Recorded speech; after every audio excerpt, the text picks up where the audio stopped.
Assalamualaikum warahmatullahi wabarakatuh. Perkenalkan, saya Penny Anggarini, guru matematika SMP Negeri 7 Kota Jambi. Saya CGP Angkatan 2 Kota Jambi. Pada video kali ini, saya akan memaparkan tentang demonstrasi kontekstual Modul 3.1 Pengambilan keputusan sebagai pemimpin pembelajaran.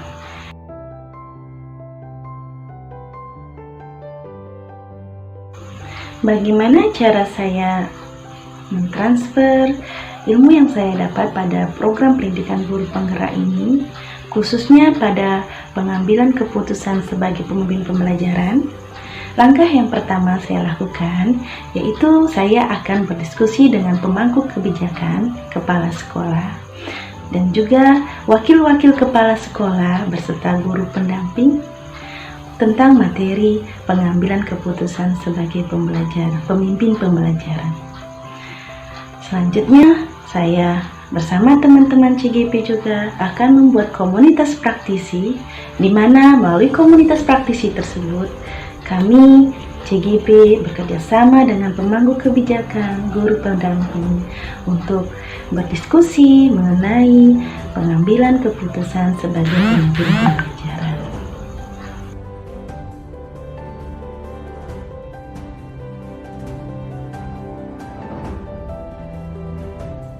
Apa langkah awal yang harus saya lakukan untuk menerapkan pengambilan keputusan sebagai pemimpin pembelajaran? Langkah awalnya yang pertama, saya harus memahami dulu paradigma yang terjadi pada dilema etika.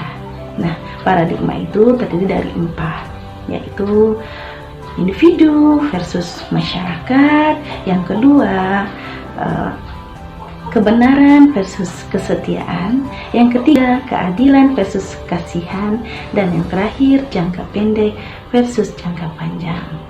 Dengan mengetahui paradigma tersebut, kita akan bisa memilah bagaimana kita akan mengambil keputusan. Nah, itu yang kedua, kita harus tahu 3 prinsip pengambilan keputusan, yaitu yang pertama tentang berpikir berbasis hasil akhir, yang kedua berpikir berbasis peraturan, dan yang ketiga berpikir berbasis rasa peduli. Nah, yang ketiga ini merupakan pengambilan keputusan yang terbaik. Nah, setelah saya memahami paradigma dan 3 prinsip, tentunya saya harus memahami juga bagaimana cara menerapkan 9 langkah pengambilan keputusan. Nah, setelah saya memahami ketiga hal tersebut, baru langkah yang keempat, saya akan mengidentifikasi masalah yang terjadi di sekolah saya yang termasuk dilema etika. Nah, setelah saya mengidentifikasi, ternyata masalah tersebut merupakan dilema etika, dan masalah tersebut itu bisa menyangkut siswa saya atau kolega, rekan sejawat, maka saya akan melakukan 9 langkah pengambilan keputusan. Apa aja langkahnya? Yang pertama, saya akan menentukan nilai-nilai yang bertentangan. Nilai-nilai apa aja yang bertentangan pada kasus tersebut. Kemudian langkah kedua dalam 9 langkah pengambilan keputusan, saya akan menentukan siapa saja pihak yang terlibat pada kasus tersebut. Kemudian yang ketiga, saya akan mengumpulkan data, fakta-fakta yang terjadi di lapangan, apa saja yang terjadi, fakta-fakta yang terjadi di lapangan. Yang keempat, saya akan melakukan uji. Pengujian benar atau salah ini terdiri dari 5. Yang pertama tentang uji legal. Uji legal ini apakah kasus tersebut melanggar peraturan, melanggar hukum. Kemudian uji regulasi, yaitu apakah melanggar kode etik. Kemudian uji intuisi. Yang keempat tentang bagaimana perasaan kita, nyaman atau tidak ketika keputusan yang kita ambil itu dipublis, diterbitkan di halaman depan koran. Dan yang kelima, kita akan melihat bagaimana jika kita sebagai idola atau panutan, keputusan apa yang akan kita ambil dalam kasus tersebut. Langkah kelima, kita menentukan paradigma. Paradigma apa yang terjadi pada kasus tersebut? Seperti yang disebutkan tadi, ada 4 paradigma. Kita tentukan paradigma mana yang utama di antara 4 paradigma yang kita ketahui. Karena terkadang kasus akan mencakup beberapa paradigma, namun dari beberapa paradigma kita ambil yang mana yang paling utama.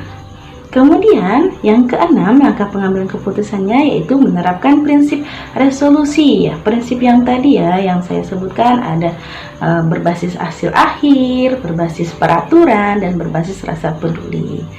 Langkah yang ketujuh, kita melakukan investigasi trilema, yaitu kita mencari alternatif-alternatif penyelesaian pada kasus tersebut, sehingga diharapkan nanti kita akan mendapatkan keputusan terbaik dalam menyelesaikan masalah tersebut, yaitu kita mengambil keputusan terbaik sebagai pemimpin pembelajaran. Langkah yang kedelapan, kita akan membuat keputusan dari opsi trilema yang kita jabarkan tadi, mana keputusan yang terbaik yang akan kita ambil.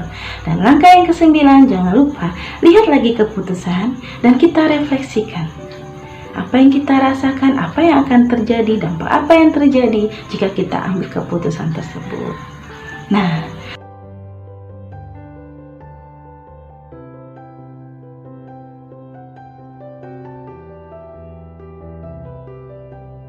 ini akan saya lakukan mulai dari hari ini. Ketika saya menemukan masalah, baik tentang D5 etika, saya akan mencoba untuk menerapkan ke-9 langkah ini.